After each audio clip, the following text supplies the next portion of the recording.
questions. But since we're not kind of the traditional Silicon Valley company, I thought I'd spend a little bit of time trying to tell you what we do and give you some motivation for our existence. So the title of my talk is Imaging the Whole Earth Every Day. We will be able to take a picture of everywhere there are humans on the Earth every day in a couple months. This probably changes your relationship that you have with your planet.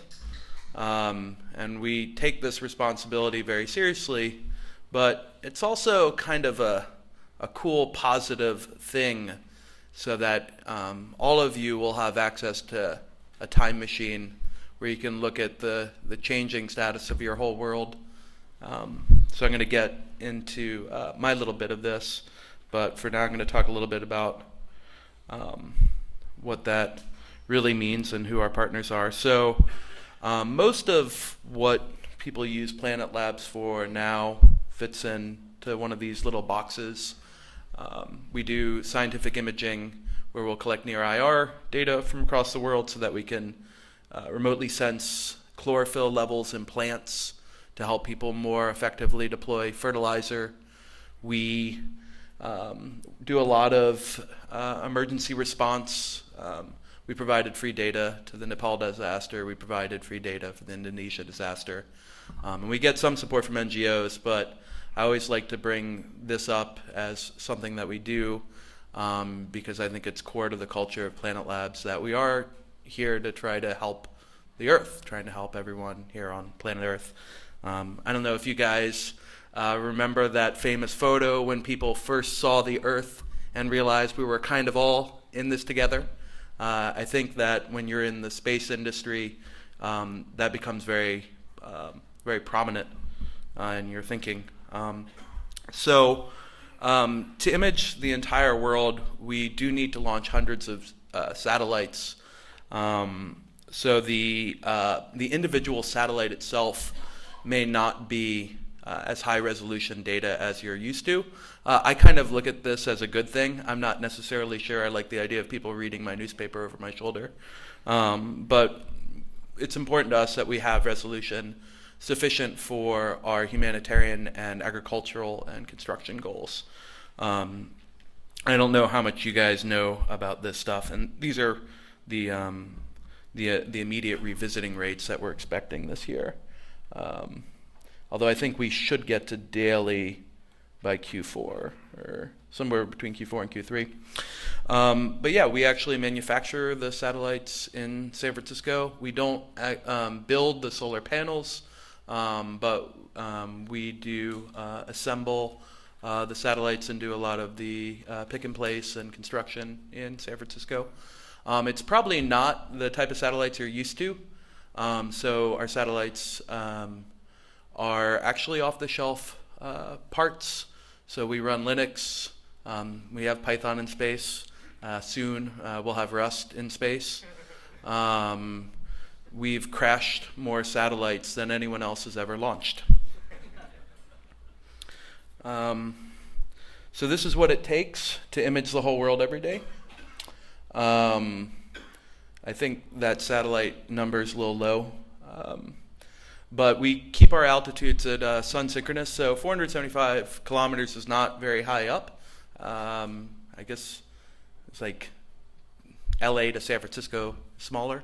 But they are traveling at 30,000 miles an hour. So most of the hard part about rocketing them up is not getting them up, but actually getting them going sideways enough so they don't come down. And we keep them at 475 kilometers, so that way an individual satellite will pass over the same part of the Earth every day. So they get around the world about every 90 minutes or so, but they're not like, it's not like a exact circle, so it's going to kind of rotate around, and then but we do hit like the points that we want to target the same time every day. Normally for high value stuff, we try to make sure it's like right at 10 a.m. so that way you get that nice early morning picture. Sorry, I'm kind of super into our imagery, and you'll know why soon when I tell you what I do. So yeah, this is what I do. I run our storage service. So I'm responsible for receiving the satellites from space, or the satellite imagery that comes down from ground stations, and then it comes to me. So I kind of have I'm a servant of two different sides. There's the spacecraft side, which is generating these beautiful images. And then there's the department that I live in that attempts to use machine learning and just math, like, I don't know, machine learning. We do a lot of math to actually detect when changes have happened in the world. We also are responsible for what's known as orthorectification. So when these satellites are flying around the world, like I said, they're traveling at 30,000 miles per hour, so knowing exactly where you are down to the centimeter is very difficult. So what we do is we use machine learning so that we have certain reference points on the Earth where we know exactly where they are. So we'll rectify one of the images in a satellite strip, and based on that rectification, we can rectify all the following images to know exactly where they are.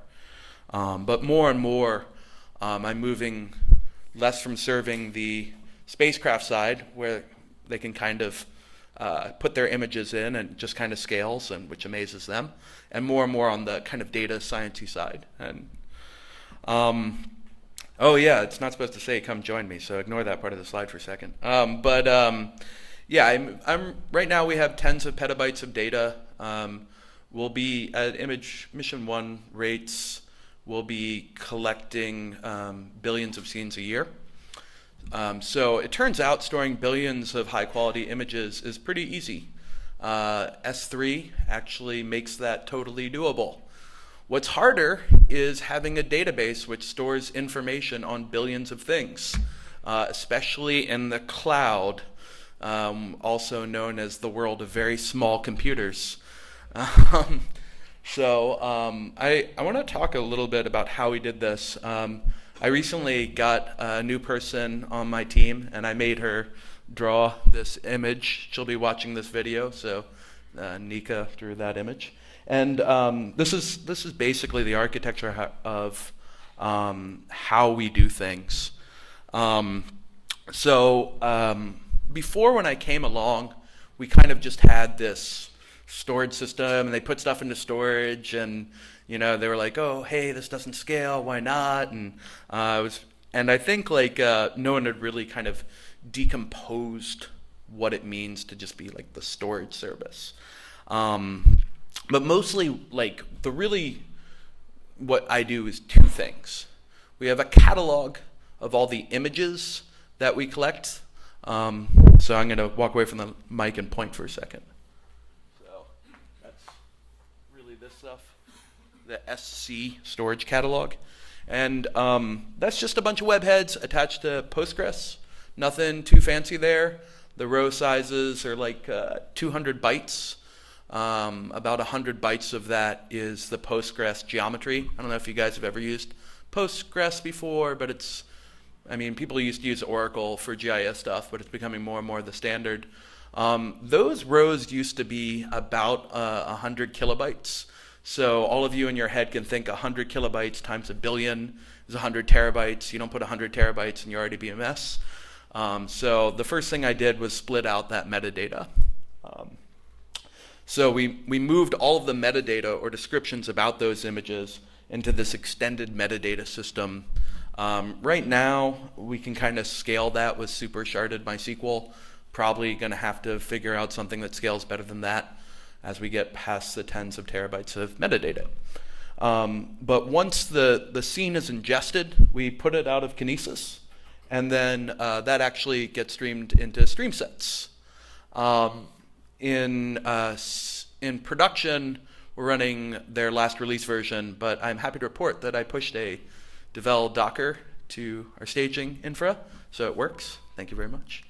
And then StreamSets is responsible for getting the data into Elasticsearch, and they gave us access to one of the S3 modules, which is now available. I think generally S3 destinations available generally. So we were actually creating a log of every change to our system into S3. Which is actually super convenient. I kind of trust Amazon and Kinesis and all of my infra, but just knowing that I have a record of every mutation that's happened into my system allows me to sleep better. Kirit and I were talking earlier, and I claimed that DevOps was the art of building an undo button. So since S3 is the only durable store on Amazon, as far as I can tell, having an undo button based on S3 seems pretty cool. That's the big idea. Most of our data science happens kind of at this S3 level, but bizarrely, I would say almost all but our data science people, most of the consumers go through Elasticsearch to access our data. I say bizarrely because I'm not used to these like fancy, it's easy to get to your data, you don't have to know how to write code universe, but the people who write Node.js at my shop really like it. So I have to say that it works pretty well. Once again, we have to be smart to keep our Elasticsearch up, but it works. And then finally, we have this kind of line that goes sideways that says downstream stats.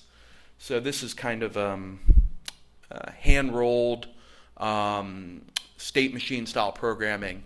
So users will kind of just listen to the stream of events and try to keep track of how many scenes in a strip have water in them, how many scenes in a strip have cars in them. I'm going to keep it abstract because I don't know how much I can really say about what we track the changes of. Let's see here. The current challenges, it's not so interesting. So the real thing I would say that is our next real step, here we go, is actually moving all of our hardcore data processing to GPUs. So if you are experienced, I should take a step back. Our ortho rectification, we normally have about 5,000 to 10,000 nodes at a time, constantly churning to do real-time ortho rectification. But they're like little cloud nodes. It's not like 5,000, 10,000 computers. We actually wrote a program that plays the Amazon spot market. So we actually take advantage of low spot prices when we can and all of this type of stuff. But we've reached the limits of that. We basically eat up all of US West 2 spot market. So stay off of US West 2. So we're probably going to have to move most of that to GPU. We think that we can do it with a couple. I have a friend from Baidu who claims all I need is a rack of GPUs and I can keep up with 10,000 machines, but we'll see if that's true. So if you want to talk about that, it's cool. And finally, the way that our system currently works is we put data in the database and then we put it into Kinesis. This scares me. I don't know if you can tell from this talk, but I'm paranoid about my data. And there's this small, tiny period where the data's in the database and not in Kinesis. So I am here to announce this tool that we're open sourcing. It's recently named JSON CDC. I should say myself is open sourcing. It's written in Rust. I don't know if any of you guys are Rust programmers, but it's or if you've ever used Postgres logical decoding, the idea is the thing that Kinesis stream, which you can think of like fancy Amazon, Kafka, or Flume, or something like that, maybe, now partakes in the two-phase commit protocol of Postgres. So we know that if db commit succeeds, the data has successfully been put on the Kinesis queue with this. It can be this right now mostly just actually puts data, the one that we're using just puts data into a file in JSON, and we trust that file, and then we know that that file will eventually flow on to Kinesis. But I think the goal is to actually remove the Kinesis hook altogether and just put it right through a Streamsets API.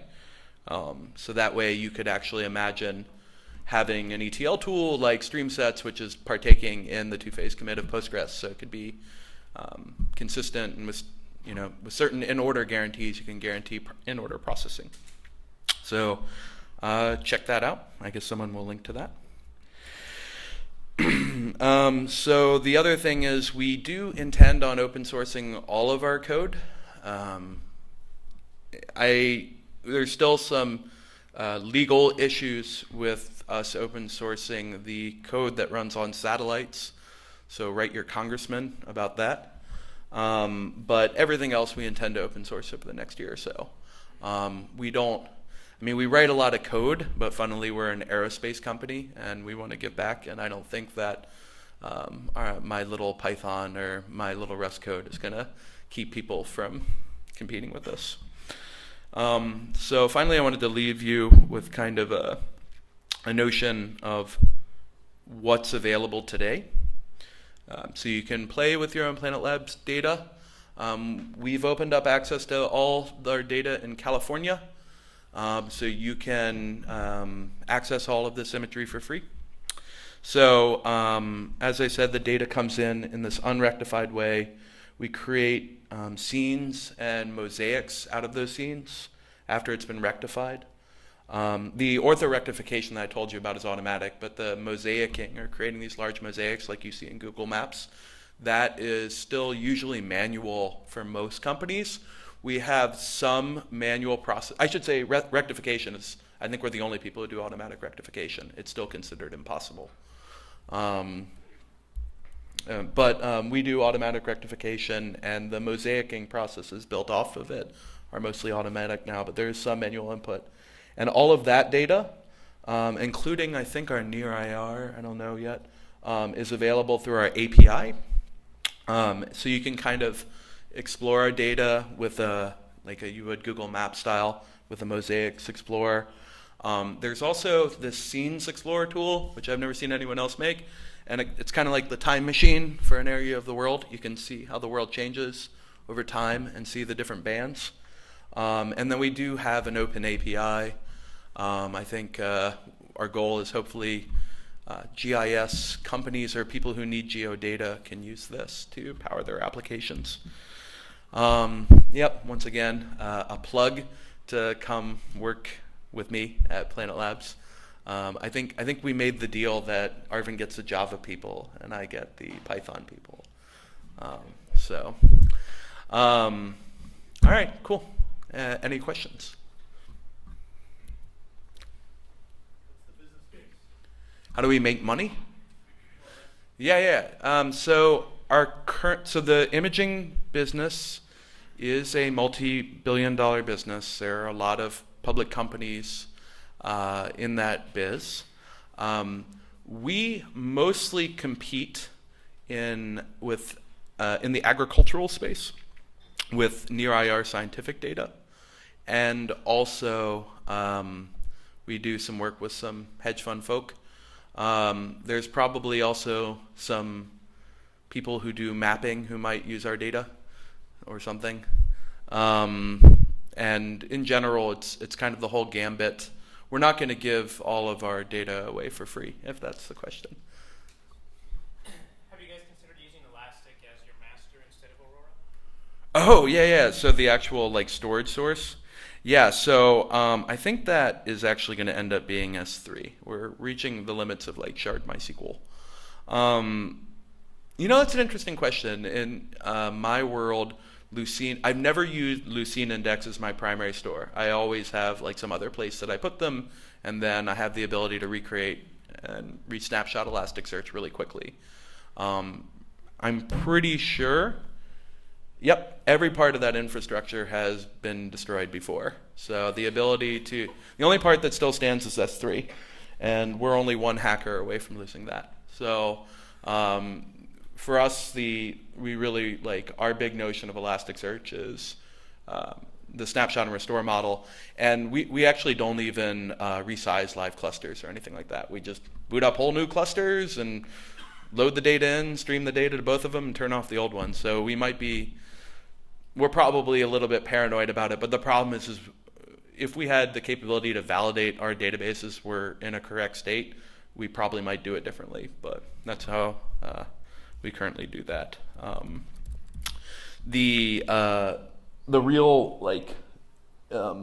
most of the time though, the data gets stored out of Elasticsearch. These bottom stores really are just the place where we keep data so that we hopefully never read there. The scene catalog, that's not true. The Postgres on the bottom left does actually get some use. One of the guys who I work with, Frank Waterdam, is the guy behind libtiff and libpng, and GDAL has a lot of integration into Postgres at the actual at the driver level. However, what's hilarious about all this is that our front-end website, I think all the Geo queries go against Elasticsearch. So, yeah, kind of funny. But for traditional like mosaic and rectification, they're more old-timey. They don't like those fancy distributed databases. They want that, and that's why it's really important for us not to have big rows in Postgres. Like I said, I think like 200 bytes now. I'd like to see it to a 100-byte row. Getting much bigger than that is going to be pretty much our doom, unless someone here who maybe works at Amazon can convince them to have bigger nodes. So that'd be super sweet. Yeah, my buddy at Intel said I'll be able to buy a box with a petabyte of memory, so maybe we'll just put it on one giant machine soon. Cool. I'm curious actually, like, there's probably some Apple, Uber, or any of those people here, if there are any like secret geo people in the audience. Anyway, you should bug me afterwards so that we can talk to see if any of this data might be useful for you. Cool. Any other questions about storing data? Store petabytes. Oh, what's up? Have you experimented much with the Google Store services? Like, would you be able to swap it out for? Great question. Google Cloud? Yeah, any of their store services. Yeah. Yeah, I will repeat that question. That's a great one. So I referenced some Amazon stuff here, complained about Amazon 3 times. Why not Google Cloud? So we actually use Google Cloud as our DR endpoint, or as a DR endpoint. My boss really doesn't want to lose all this data. Did I mention I really care about this data? So all of our data is on Google Cloud, and I'm actually pushing our front-end guys to look at moving their infra over there. Not for like the best technological reasons, although I think they like a lot of the technology over there and the scalability of certain stores. Would be super cool. I've heard my buddy said they're going to open source, or not open source, but release Spanner. I don't know if that's happened yet, which would be great. But mostly just because what they do is so different, I would love a clear boundary so that their APIs don't cross over to other departments' APIs. So I do expect that we'll probably have some GCE. We also have ground stations across the world, which means we have data centers around the world. We are trying to build out significant data center presence in Iceland as well, but we're waiting for the WAN links to Iceland to become big enough. The last time we tried to move our data there, we took out the country. So we are going to wait for that one. But I think the stuff that's going on with Iceland data centers is awesome, and people who are only moving hundreds of terabytes should consider it. So which are the typical geo queries that you see your user running? Yeah. The question is what type of geo queries do our users run? So in my head, we have 3 types of users. We have people who pay us a lot of money for almost all of our data. Like if you're making some type of map thing, you might do that. Those people have kind of like we basically give them a whole clone of our infra. We don't want to know what images they're accessing, especially if they're like a government or something like that. But like if and so it's tough to say with those guys. With direct APIs, you know, it's generally the Google-ish mindset. So they're not like asking for like, tell me the centroid of this scene or anything like that. They're not, the user isn't doing those types of complicated queries. So it's pretty simple in terms of, I wouldn't say like key valuing on like a 2D map. It's not that simple, but I mean it's you know it's thus far not that complicated. You know, lat, longe is the criteria. Maybe 2 or 3 different types of projections. We do support a bunch of different types of projections. Most of my users are internal customers, so the people generating the mosaicing or rectified images. Those geo queries are, I can't even hardly read them. It rides into, you know, GIS is this whole field that people have been studying for a long time, and there's a lot of complicated stuff in there. But generally, you can kind of, I mean, I like to think you can generally think of them as, am I running out of time? All right. You can generally think of them as like pretty simple, like linear algebra operations on top of map queries. And most of the queries that they do with my database is not really how do I like get things to automatically fold together, but kind of understanding like how does one scene affect the scene beside it, and how do they get mapped up into a clean mosaic. Does that help at all? Maybe I could be specific enough. Okay. Are these 150 satellites constantly streaming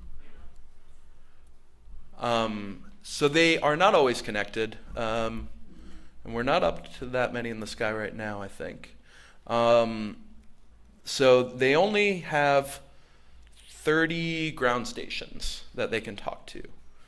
And when they are in, it's not line of sight, I can't remember the term for this, but they have to be in range of a ground station to upload or download. That is our major limitation on the amount of imagery we can have. Also, please write your congressman. This is, the fact that this bandwidth is limited to space is crazy, right? Like, I mean, who am I going to be interfering with? The aliens? I mean, and they've got better radios anyway, so what do we care, right?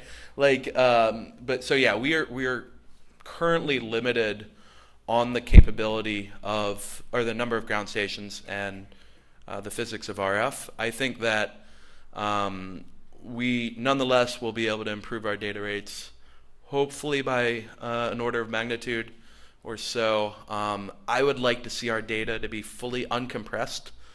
Or not compressed at all, or at least only lossily compressed in space. We currently have to, I don't think I can talk about that. Actually, never mind. But yeah, I mean, they don't come down fully uncompressed, and that bothers me because I really care about these images and the whole notion that like we might lose, like we spend all this time to build a spacecraft and launch it into space, and then to not care about every single pixel. I don't know. Like it's really hard. What's up? We have time for one last question. Oh yeah. There's like a specific thing I'm supposed to say with this. Orders of magnitude cheaper than anyone else who has done imaging has done, is what I'm allowed to say. So an imaging satellite costs, like a good one, $250 million. We are not. We like what Crunchbase says is my company has raised like 200 million total, and a good deal of that goes to putting them into space. So I think you could probably guess the order of magnitude of what they cost from that. Thanks, y'all.